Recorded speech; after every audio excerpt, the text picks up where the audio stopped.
Okay, we hear a lot of news about Hong Kong and the protests, and a lot of American and English and even European news outlets get it so wrong that I really had to make this video. People don't know about the British Empire and China, the history of it, and how Hong Kong was created, and how better Hong Kong is since it's been handed back to the Chinese. First of all, you have to understand that Hong Kong exists because England was selling opium into China and got a third of the population hooked. English were, when China tried to fight back, the English humiliated the Chinese military, which didn't have the technology, and they were actually being paid a duty on all the items imported. You can see here it's 21 million ounces of silver was stolen from China by the British, in addition to getting them all hooked on opium. And then lastly, the Hong Kong island went under British control, not because China wanted it, but because English demanded it. And in all the years where China began to grow in power, they didn't break their word on that. The British Empire has never kept one promise to any of their colonies or any treaties they've ever made, but China did abide by it. So let's go through some of this information so you can become more knowledgeable about the truth of Hong Kong. Here's the first thing you need to know about Hong Kong. China took over in 1997. Look at the crime rate. It went in half. The Chinese people are safer now. The Hong Kong people are safer now that they're under Chinese rule that they were in English rule. Next, you look at the Japanese occupation of Hong Kong. This is really important. England says that Hong Kong is their jewel of the Southeast Asia. England could give a damn about Hong Kong people because they're not white, and that's the blatant truth of it. If you look at the World War II evidence, 18 days, you can look at this Wikipedia article. It's so propaganda, but it gets the days right.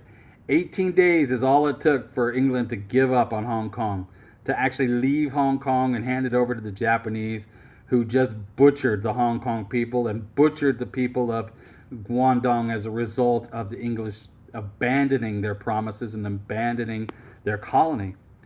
The idea of something being a colony means that it should have some importance to the nation who it's a colony of.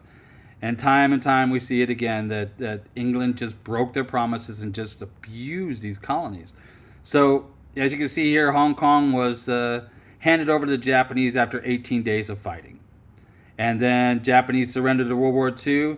The English came right back. Of course they came back because it was such a rich, wealthy country as far as trade.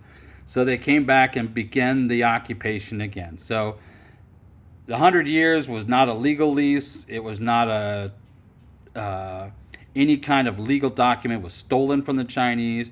And when it came time to renegotiate in 1997, China lived up to their side of the promise, even though it was beaten into them at the time of giving the lease for Hong Kong.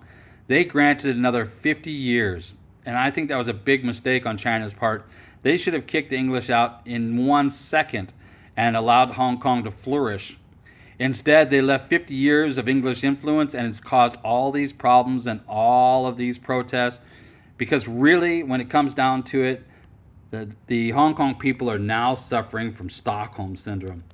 After 100 years of abuse, where the English people literally built large mansions for themselves and made the Hong Kong people live in hovels for 99 years, now the Hong Kong people love the English people. And why is it?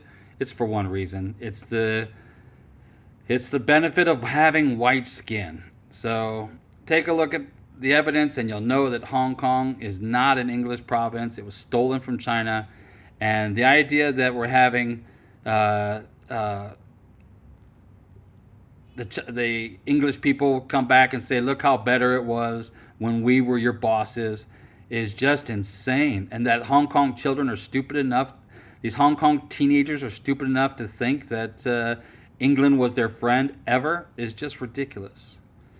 So now we get to the other part, home prices. This is really important. Look at how cheap the English people had the home prices back in 1997.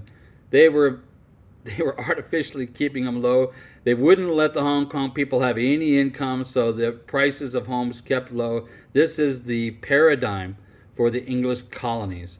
You abuse the people, you end up with low price sex slaves, low price servants, and then look what happens when China takes over and gives Hong Kong people the freedom to have an open economy. Look at that, 350% increase in homes since China took over.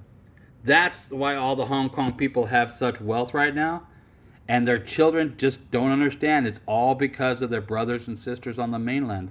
It has nothing to do with the English. The English were abusing them and keeping their prices down.